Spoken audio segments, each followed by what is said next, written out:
This week at work, I met a business employing around 80 odd people, 30 years established, with a very comfortable revenue run rate.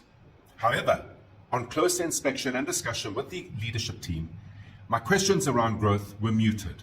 We are satisfied with the growth we have. We are satisfied with the value we currently enjoy. We've had this value for some time. There's no aspiration for us to grow further.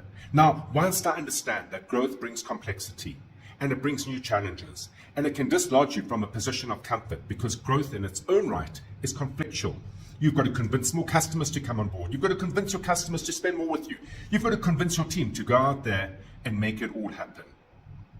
It is not acceptable, should you wish to maintain the value you have. You see, in an inflationary environment, understand inflation as one would understand a white ant or termite.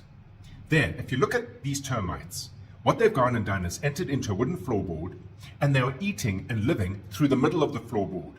In fact, if you look above the floorboard, on the surface of the floorboard, you see very little activity or signs of termites.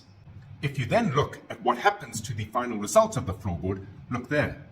A pair of pliers, open up the surface of the floorboard, and there it is, completely hollowed out. The white ant analogy landed beautifully with this leadership team. I encourage you to share it with all your suppliers and all your customers. For if they're not growing, they will hamper and harm your growth in either side of the equation.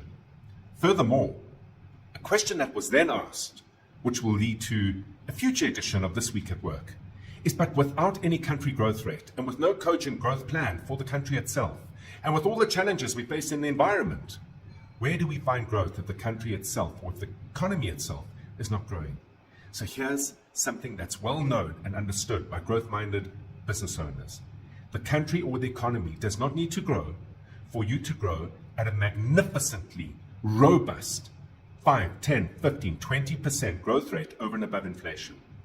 A subject for another time. But until then, have an entrepreneurial day.